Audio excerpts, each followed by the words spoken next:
আসসালামু আলাইকুম গাইস, কেমন আছেন সবাই? আশা করি সকলেই ভালো আছেন। চলে আসলাম আপনাদের মাঝে আজকে একটা ভিডিও নিয়ে। ডাল, আলু, মিষ্টি আলু, পেঁয়াজ, টমেটো দিয়ে একসাথে ডিম দিয়ে রান্না করব।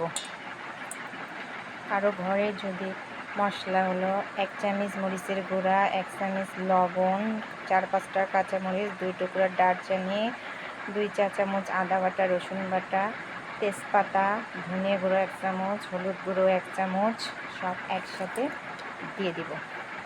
সামান্য পরিমাণে একটু তেল দিয়ে দিব। দিয়ে এটাকে ভালো করে সুন্দর করে মাখাতে হবে। এটাকে আমরা ভালো করে একটু সময় নিয়ে সুন্দর করে মাখিয়ে নেব। একটু সময় নিয়ে আমরা যদি সুন্দর করে মাখিয়ে নিই তাহলে অনেক সময় দেখা যায় ঘরের মধ্যে মাছ মাংস থাকে না ফ্রিজে।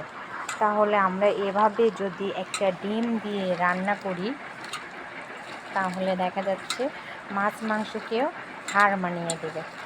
বেশ কিছুক্ষণ সময় নিয়ে আপনি যদি এভাবে মেখে সুন্দর করে কড়ার মধ্যে দিয়ে হাত ধুয়ে পানি দেওয়ার পরে চুলায় বসিয়ে দিয়ে কিছুক্ষণ পরেই নেড়ে চেড়ে বাকি রেসিপিটা আপনাকে দেখিয়ে দিব কীভাবে রান্না করতে হয়। তার আগে কেউ যদি আমার চ্যানেলটাকে সাবস্ক্রাইবার না করে থাকেন তাহলে প্লিজ সাবস্ক্রাইবার করবেন, আর একটা লাইক একটা শেয়ার করে যাবেন। আপনাদের একটা লাইক, একটা শেয়ার, একটা কমেন্টের মাধ্যমে আমাকে ভিডিও করার আগ্রহ বাড়িয়ে দেবে। আমি নতুন, প্লিজ সবাই আমাকে সাপোর্ট করবেন। আমিও যেন আপনাদের মতো একজন ইউটিউবার, টিকটকার হতে পারি। এভাবে বেশ কিছুক্ষণ ধরে মেখে চেখে আমি এখন চুলার মধ্যে দিয়ে দিব। আমি এখন চুলার মধ্যে এটাকে সুন্দর করে দিয়ে দেব।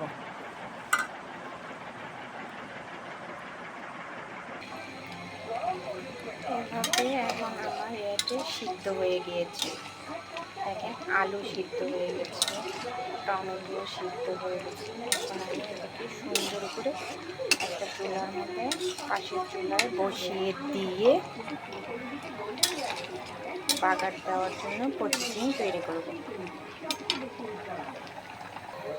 এবার আমি ডিমটাকে সুন্দর করে ফেটে নিয়েছি। ডিমটাকে এবার সুন্দর করে আমি কুচি করে ঝুড়ি করে রেখে দিব।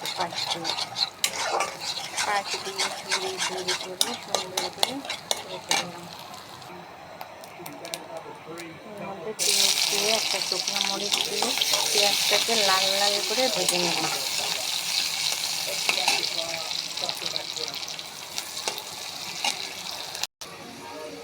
পেঁয়াজটা বেস্ত করে নেওয়া হয়ে গেছে। এবার আমি পেঁয়াজটাকে তরকারিটির মধ্যে ঢেলে দেব।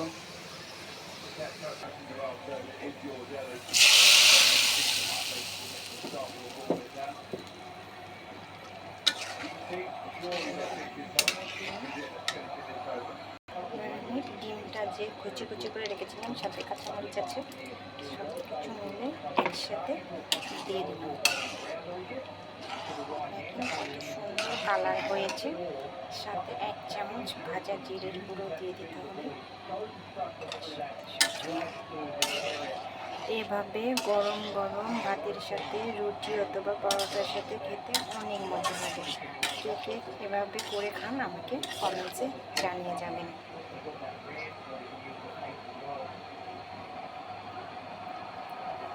আমার চ্যানেলটাকে সাবস্ক্রাইব করে দেবেন। আল্লাহ হাফেজ।